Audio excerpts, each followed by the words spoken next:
everybody, and welcome to the Rise Above Justice Movement podcast. My name is Zachary Mallory, and I am the founder and the host of the Rise Above Justice Movement and the Rise Above Justice Movement, the podcast.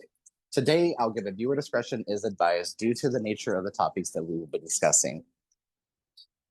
All right. Hello, everybody, and welcome to the podcast. I am deeply excited as this is the very first time that I've ever done a panel interview on this podcast. This podcast has been around since last July, and by now, you know that we cover the stories that don't reach the headlines. And we cover marginalized communities. There's a lot of things going on, and quite literally, the world is on fire. But we remain committed to sharing these voices, even in times of despair. So today, I am joined by three incredible human beings. Sarah, welcome to the podcast. So I'm Sarah. I'm one of the co-founders of our yet-to-be-established nonprofit. I want to be transparent on that. We're still kind of soliciting our board. But there are three of us for the nonprofit of the Survivor Collective based in Canada. And we are behind this movement of Project Medusa. I am a survivor of sexual violence, and I've spent 4 years in the criminal justice system. He was acquitted of the charges, but convicted of another charge, added to the sex offender registry, and yet has more charges against him. So hoping to chat a little bit more about today. And I'm going to pass it over to our other co-founder, Melissa Heaton.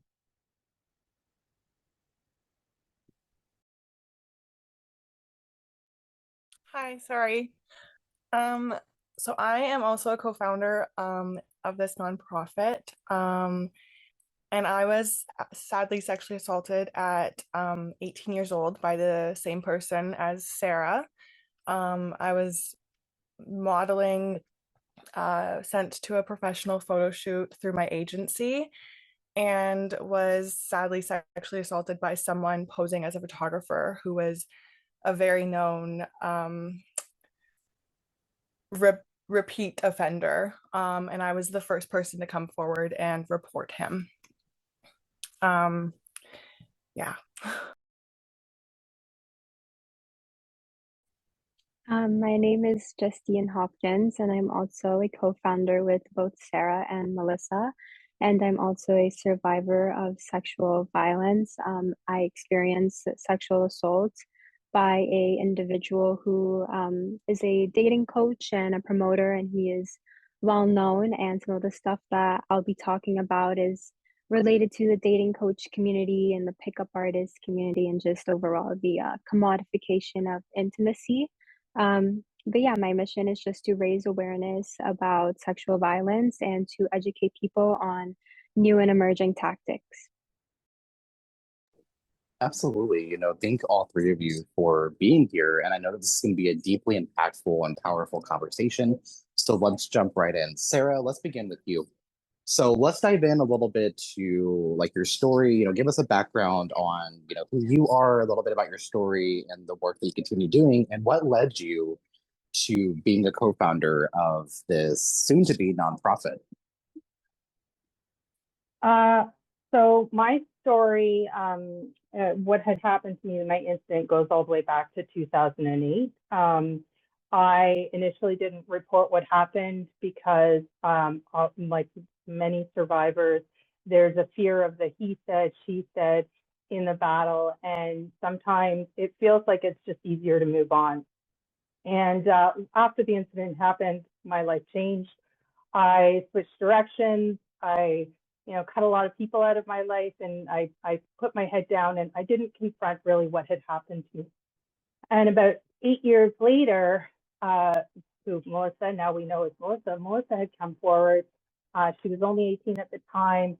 Somebody I had confided in heard about it on the radio and asked, are you going to come forward? And I said, absolutely, anything to support it. When it had happened to me, I knew that I wasn't the first. I knew I wasn't going to be the last. It was very calculated in the way that it had happened. So I immediately reached out to tips. Then I went from tips to police officers. I probably had to retell and revisit my story about 5 times within 24-hour span. But then it led to the charges. That between 2016 and 2020, there were 5 charges that our justice system moves forward with in the courts. As I mentioned previously, there was one conviction that came out of it. He was finally placed on the sex offender registry for 20 years. He was given house arrest, and I don't know, I've been looking at the laws and the difference between Canada and US and understanding it. I believe the sex offender registry is a little different in Canada and the US.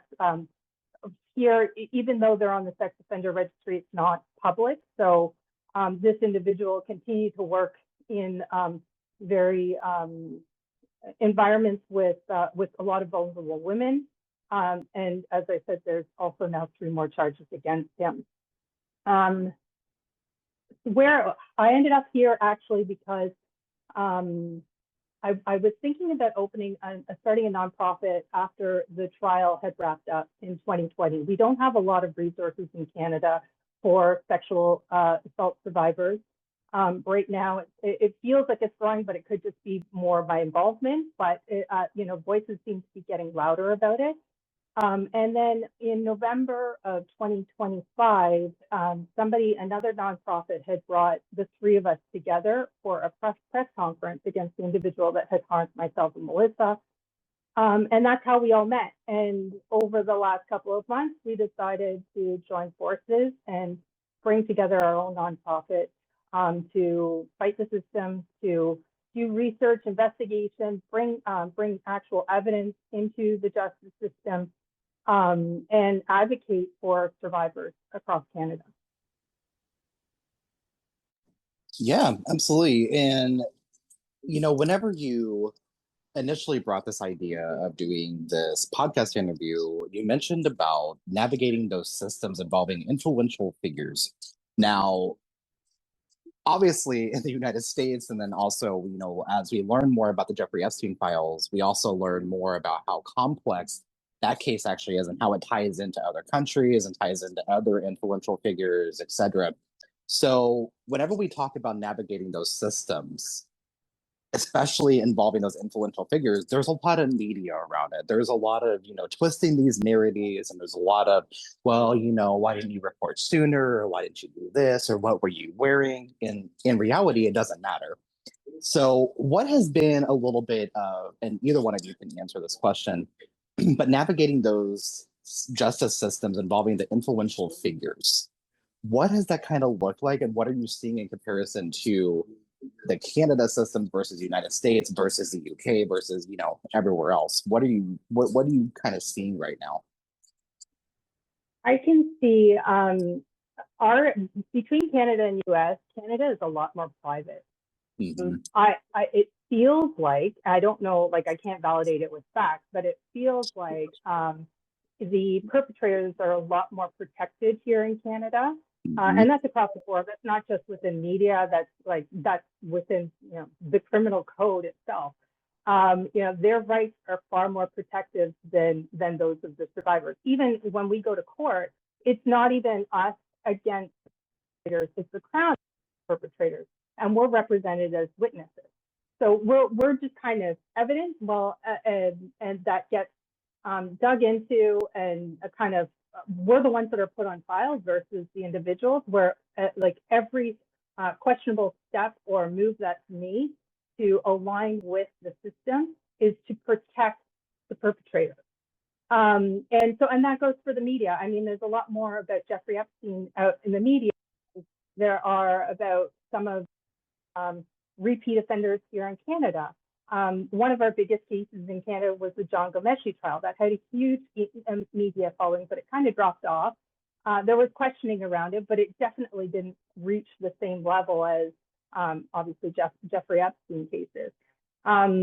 So I don't know if that answers your questions. I went off in a bit of a tangent. That's my perception right now. One thing about this podcast is I love tangents. And I absolutely welcome them, because it behind every statistic is a human being, right? And I like to show those human sides to the stories and have the unedited and raw conversation about what people are facing while navigating these systems, because there's a lot of work to do to, essentially reform these systems. But one thing that I tend to focus on is the systems are functioning exactly how they were designed. And it hasn't been good to survivors. Justine, would you like Absolutely. to hop in? Could you just repeat the question one more time? Yeah, absolutely. So navigating justice systems involving influential figures and like the emotional realities of the delay, the uncertainty, what has that kind of looked like in pursuit of justice? Sure. I just want to preface by saying, so my criminal case is actually ongoing, so I do have to be careful how I talk about it, which is one of the big things that I've been struggling with. I feel as though I've been muzzled and silenced throughout this entire process, and there are a lot of things out there in the media or perceptions that people have that I can't necessarily go out there and correct because it would put me at risk. And it's just like I have to patiently wait for my day in court. And it's a little bit infuriating seeing, the offender be able to go back onto his social media as freely as he was before and post as he has without any repercussions. In terms of navigating the system, I have felt so overlooked. I felt underheard as well. I've had to advocate for myself and pretty much do everything myself, whether that's finding out who my crown is. And I guess for US would be prosecutor, but finding out who my crown is on my case, I had to call so many people. Another thing is, Sarah had mentioned that we were part of another nonprofit organization, and that is something that really affected me. Is I thought that this nonprofit was here to help me, and this individual, she really made me feel seen and made me feel like someone actually cares and wants to help me. And I kind of, the saying "don't meet your heroes," I understand it now because I realized that I was actually exploited by this person in power because of my story. She was able to use it, and not just mine, but other people as well, able to use it to profit more and to gain more attention or media or PR. And it just felt like I had no power and I was powerless in how my story was being shared online, which is why coming on here means so much to me because I can actually speak for myself. And I think that's something a lot of survivors face is having other people constantly speak for them. Justine, thank you seriously for, you know, gosh, okay. This conversation is making me emotional in a really good way because this is the Me power too. that so many survivors are looking for is just to have that space to feel like they can truly be themselves. And this is one of the most inclusive spaces because I do not tolerate anybody's bullshit. I will be the first to call it out. I'll be the first to say it. And thank you so much just for being here. Um, Melissa, are you in a better space? Are you feeling a little bit better? Yeah, yeah. Okay, Um, perfect. I hate to like repeat what they're saying, but since I was the first person to come forward about this individual, and being 18, I felt incredibly alone. Navigating the court process was very intimidating and like the most isolating process of my life. Um, like I said, I was 18. I had just started my modeling career, and I was maybe 6 months into it, and this happened. And I'm from a small town in Ontario. I don't like, I'm not a city person. I'm not like, so it was it was hard to navigate going down there all the time and showing up for like meetings and showing up for court even. And I continued on with my modeling career. And when I actually came back from a trip, um, everything had changed. My crown attorney had changed. I was not notified of the change. I just had to suck it up and be okay with it. My crown attorney was amazing when we first started, and the person that I got for court, I could tell didn't care like the last person did. And we have victim services here. So my victim services worker changed as well, which I had already grown a connection, shared my story with that person, and having to start over from scratch with other people, it was just the worst feeling in the world. And when I first came forward, it was all over the news. He was all over the news. And I remember a lady was interviewed about what she thought about me. And I don't want to get emotional, but she called me young and naive. And that has stuck with me. It's been 10 years, and that has stuck with me every single day of my life. And it was even harder because it was a woman calling me naive. And that whole process was just really, really hard.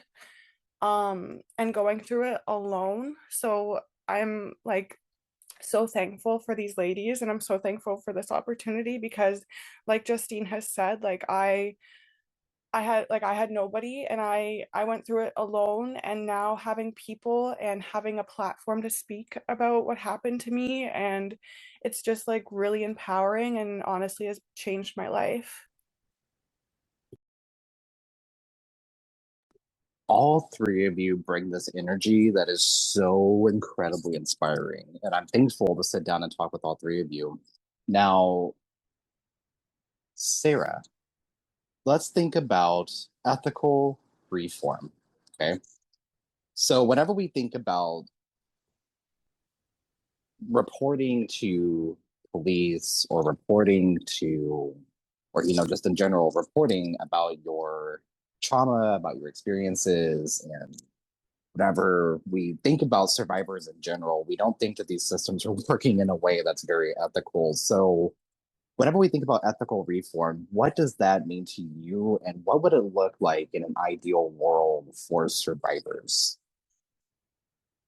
This is actually something I've been thinking about quite a bit lately. We're going to be releasing a national survey within the next 2 weeks that kind of addresses these issues for survivors as they go through the entire process from making the decision to disclose, to reporting to police, to going through the judicial process and understanding that. I think right now, judicial reform or what the new system would look like is having alternatives.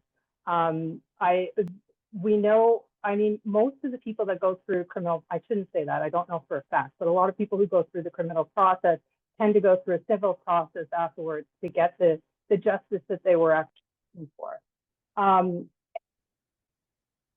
The area of going through this whole system, maybe reporting and reform and disclosure is a whole different avenue where you go down a path that's about healing, and you kind of you heal yourself from the traumatization versus.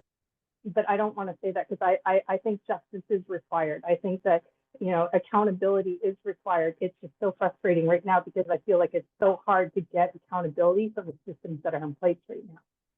I'm going to get emotional. No, absolutely. But I think there need to be other options. There are a lot of advocates out there today that are talking about that, about why they chose not to disclose to the police, why they chose not to press charges, why they chose to go down a different avenue. Because quite frankly, and I don't want to deter anybody from reporting because we need to fight, we need to report, but going through the judicial process is completely re-traumatizing. It reopens up everything. And it re-traumatizes in ways that you didn't realize you're going to be traumatized in.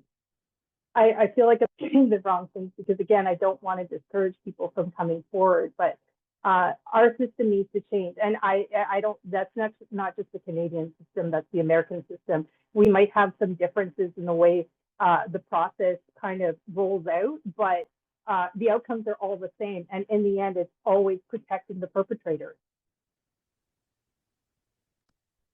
Every single time I hear system protecting the perpetrator is absolutely spot on because that's exactly what it does. Whenever I went to attempt my first sexual assault in the state of Missouri, I was not believed. And the police department literally refused to take my report because, well, you're a male. Why didn't you just fight him off? And I'm like, holy shit, this could not be reality right now. And then whenever I came forward with my story, there was like survivor after survivor after survivor that also shared their story. Like, okay, it's kind of like that. It's the Me Too effect. So, after one person comes forward, they're like, yeah, I experienced this, I experienced this, I experienced this. And I was like, okay, we have an ongoing issue. It's an ongoing problem. And it's a systematic failure of working against survivors and not for survivors. So thank you for saying that. Now, Justine, I want to shift over. Oh, Sarah, did you have something to say? I'm sorry.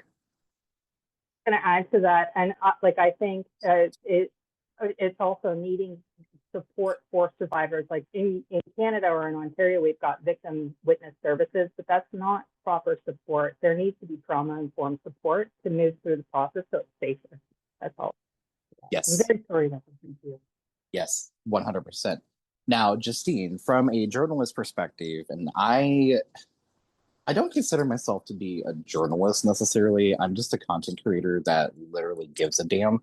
And I just happen to do it in a journalist way. But thinking about investigative journalism and in relation to survivors, what does that ethical reporting look like? Because I can call out a couple journalists. I'm not going to, but there's a couple that I'm thinking right off the top of my head that think that they're doing a really good job at reporting, but in reality, they're actually doing more harm than they are doing good. And unfortunately, they're a part of this mainstream news sources that continue to fan the flames, against the Epstein survivors and just survivors in general. Because, in reality, the Epstein files relates to all of us. Because it's like we see a lot of these injustices continue to go and go and go, especially against these rich and powerful billionaires and just everyday people, right?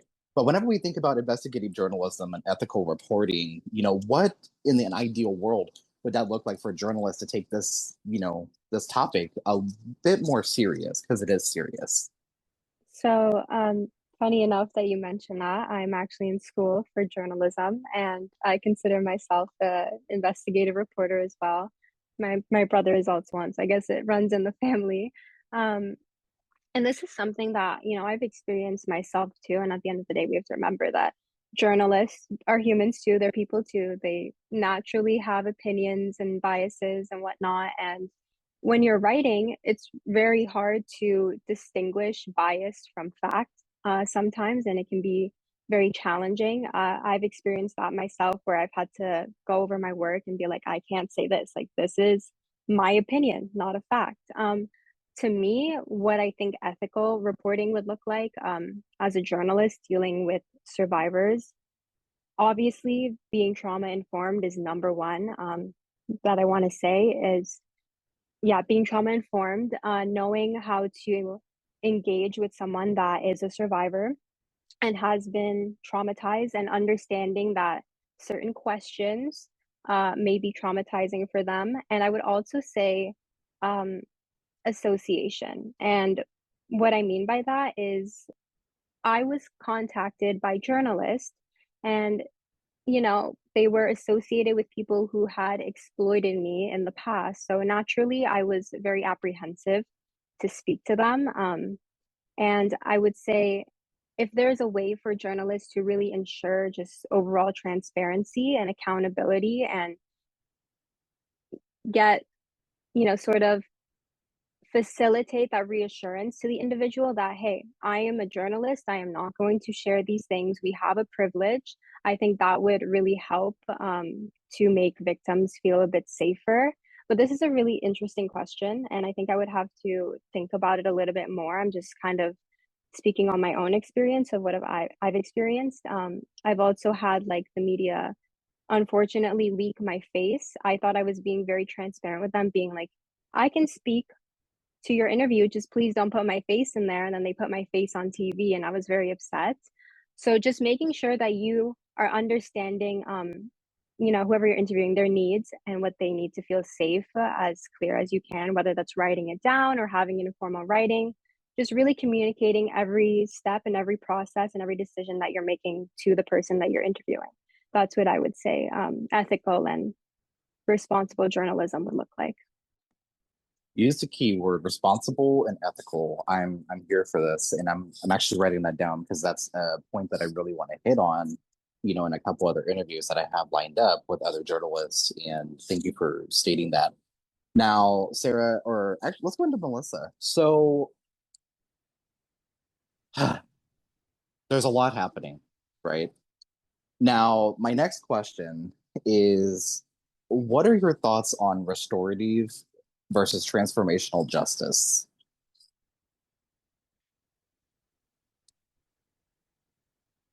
And if you don't know anything about it, I'm happy to explain that. But there's an organization in Canada, and it kind of goes around the world. Survivors for Justice Reform. It really focuses on restorative and transformational justice. So I'm curious to know what any of your thoughts are on either one of those. And do you think that is an ethical way for some survivors to access justice?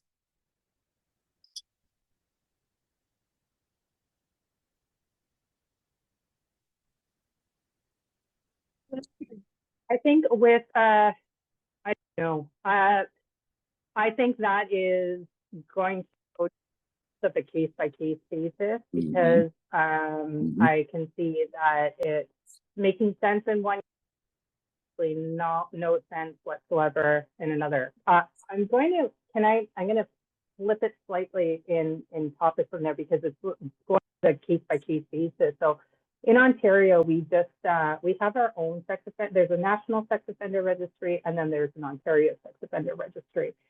In both cases, they're private, so only police can access. They can do background checks. It's not public in any shape or form. There has now been a movement to move the Ontario sex offender registry public potentially in the spring. And that would be on a case by case basis for some like real serious high offenders, sex offenders, however they define them. Now, back in 2010, there was a gentleman who, I don't know why I use the word gentleman. There was a man who had 8 convictions against him of a sex offense, at least one child. Those are the details that we know. And he was in our system. He was automatically put on the sex offender registry. Well, in 2022, he had to go and re-register himself on the sex offender registry, and he decided not to protest, saying that it was unconstitutional. So he didn't have to. He had 8 convictions against him, at least one child. And then now we filed court here in 2026. So he protested it in 2022. It's been 4 years now, made it to court in 2026. And a judge out in Hamilton said, no, you don't need to. He removed the charges and said, I agree, this is unconstitutional, which is now opening up a whole can of worms because of now more offenders, probably following suit. And in one sense, I see an unconstitutional aspect where it's automatic. They don't have sort of protocols in place but at the same time, it is there for protection against repeat sex offenders. I think that, so going down to justice reform, I think that we're kind of entering an era where rather than thinking it's black or white, there are gray areas and things need to be addressed from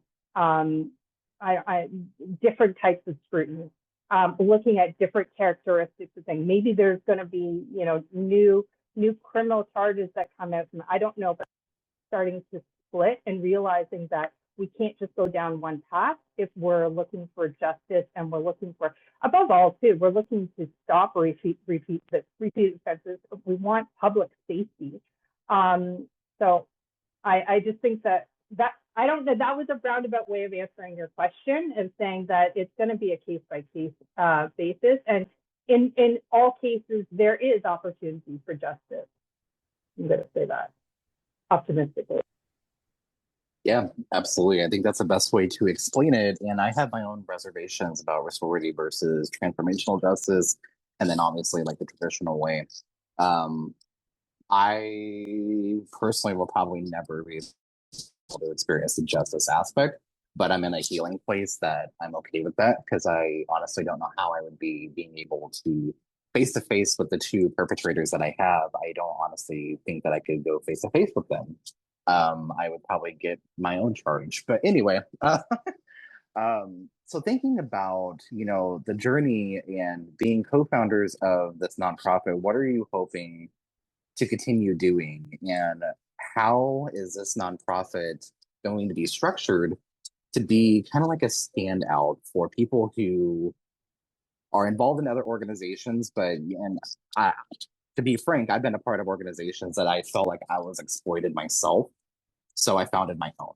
And while it's just a grassroots movement, it's still important to have those boundaries with not only myself, but also my co-founders and people that we collaborate with and the people that we interview on our podcasts.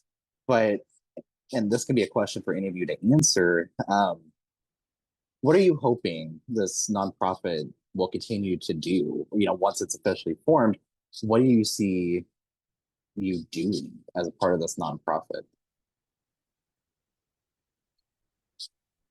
I'm just gonna jump in and answer a little bit to like what you and Sarah were discussing earlier. I would say something that I'm really looking forward to with this nonprofit is just building a community. And what I mean by that is figuring out a way to include men into the conversation, because, a lot of the times they don't know what to say when you're talking about sexual violence or sexual assault, whether to say the right thing. And I think they genuinely care and they want to get involved. They may not know how. And I think through our nonprofit, and through our movement, Project Medusa, we'll be able to open up avenues that will allow for men to step in and be part of this community that we're building. Because if we're going to get things done, I think we need as much support and as many people as possible on our side. So I would just say, really educating the community on what it means to be a community.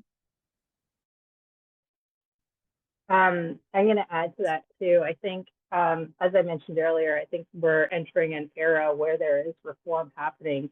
The justice system, they can't ignore what's happening.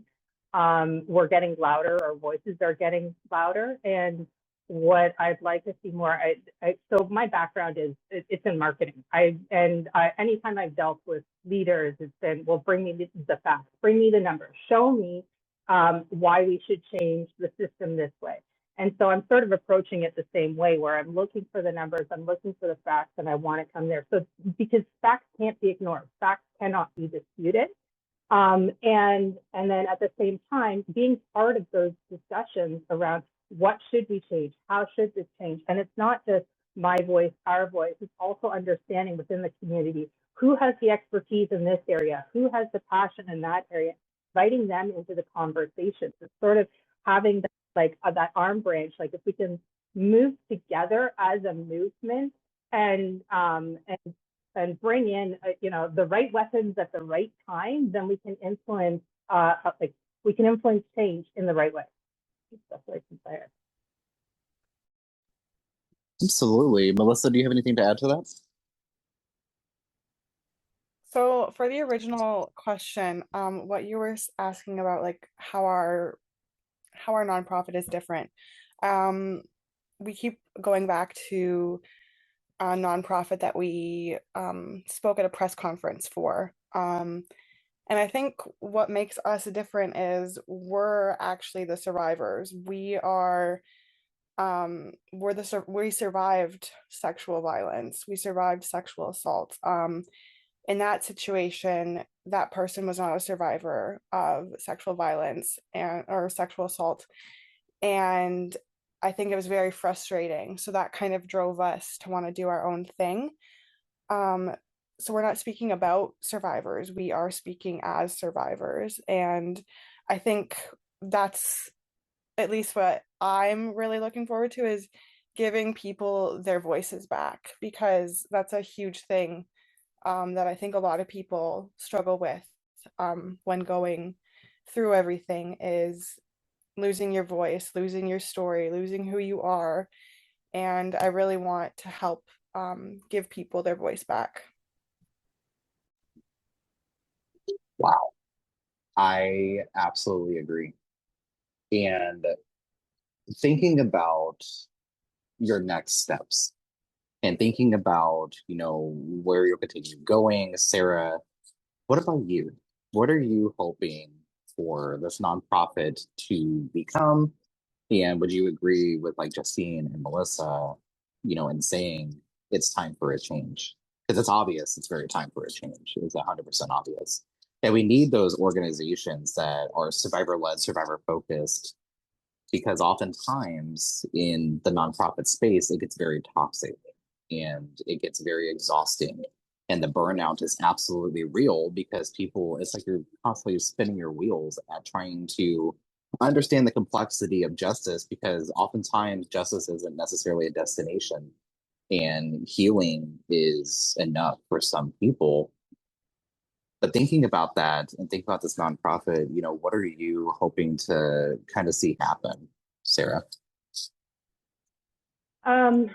So as I mentioned, we have a survey that's coming out, a nationwide survey. So one of the reasons behind that is because it's not the government controlling it. It's not a corporation that's controlling it. It's a nonprofit that's led by survivors.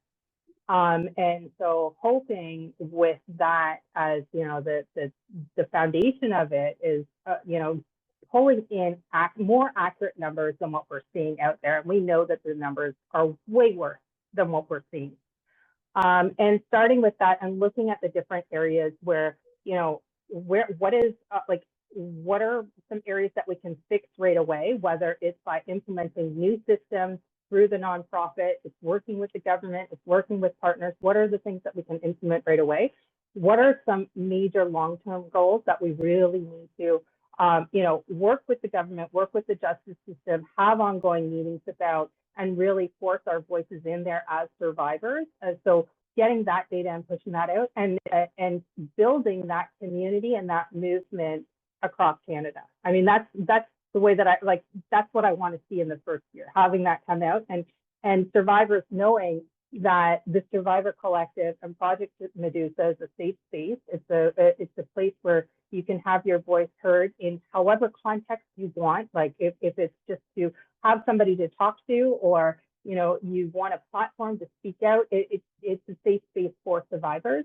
And we're a movement for change. We're going to figure out how to do that strategically, looking at the numbers and figuring out where those gaps are and putting the right systems in place. That's my goal.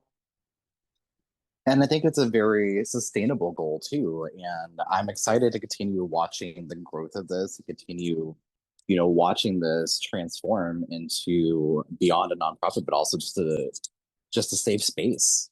I'm excited to continue seeing them and continue learning more about the three of you, and continue doing collaborative, efforts like this podcast, collaborative posts. And there's a lot of things that we can also collaborate on together as well. And that can be an offline discussion. But I'm deeply excited, to have this podcast episode go live, because these are the conversations that we need to continue having, and the conversations and the organizing efforts that we need to continue having amongst us survivors, because it's obvious that government and these systems, while there's transforming happening, we got to be the ones to do that healing aspect and bring survivors together and help them understand that they're not alone, right?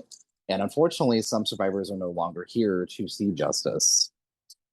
And I think about Virginia Giuffre, thinking about that and reading through some of her books and thinking about that and seeing the movement on the Epstein files. I keep referring back to that because it really does kind of narrow down what's really happening across these systems across the world, right? And I've been thinking about her the entire time that I've been talking and thinking about that, and hearing Virginia's story from her perspective literally broke me in a way that I didn't even think about. But it's also kind of shaken me to my core that I need to go a little harder. So I'm going to. And I think this conversation is really hard hitting. Is there anything else that any of you wanted to add? And then we'll kind of wrap up and do like our closing thoughts. But is there anything else that any of you wanted to share, or, anything, that you have coming up, etc. I just wanted to say that Virginia has been such an inspiration to me. Like I'm honestly gonna tear up, but if it wasn't for her, I don't think I would have had the strength to come forward and to still continue doing this. Mhm. But it was because of her that I'm like, I need to speak out. So I really feel you there. And yeah. I think sitting down and talking to the Epstein survivors kind of shook me to my core. I am getting ready to talk with Virginia's family at some point. Obviously, right now they're very occupied with a number of different things, but we collaborate on social media, and Sky and Amanda are two incredible human beings that are keeping Virginia's spirit alive. And I have to agree, you know, Virginia's story is a lot of the reason why I created the Rise Above Justice movement, because stories like that deserve to be told and deserve to be heard. And this movement is not just about me, even though I'm the main face of it. This movement is not just me, it goes beyond me. It goes to all of you. It's a dedication to the movement, it's a dedication to the Me Too movement. Thinking about these other movements that continue to transform across the country for like justice reform and abolition of death penalty, it all comes together. So thank you. I I'm emotional myself, and I have been known to bawl my eyes out on this podcast. It has happened. We're about 70 episodes in on this podcast. We've interviewed a lot of survivors, a lot of movers and shakers, and we're going to continue moving forward. And this conversation has really inspired me beyond belief. The three of you have the courage and the energy that can absolutely be felt in just the way that you talk. You can feel it, and that is the reclaiming of your voice and the reclaiming of your power and knowing that you're not alone in this. So again, thank all three of you for being on this podcast. I absolutely, damn, Justine, I'm gonna get emotional now. But I'm literally crying behind the screen. Solidarity, with all of you in the next things that you all do. Sarah, do you have any closing thoughts? Just anything else you'd like to share? No, I just want to say thank you. I'm emotional behind the scenes there, that last bit that you said. And I really appreciate you having us on here and giving us this opportunity to speak to what we're doing and what we've been through. This has been a big moment as the first podcast we've done as well. So thank you. Absolutely. Melissa, do you have anything you'd like to add? I just want to say thank you so much for the opportunity. And yeah, I'm getting really emotional. Mm-hmm. Because silence protects the criminals. And speaking out is what helps protect us survivors and possible other victims and survivors of sexual assault. So I am so thankful and grateful for you and having us and letting us share our story. So thank you so much. Absolutely. That is the true power that we have in our voices. And with that, Sarah, how can people follow you on social media? How can people uplift the work that you are doing? And, let's wrap up. You can find us on Instagram. We have both the Survivor Collective and Project Medusa. Our websites are linked in the bio. The survey link will be in the bio. Everything will come in through our Instagram account. So find us there. Perfect. Thank you all so much. Please take care of yourselves, and I'll see you on the webs.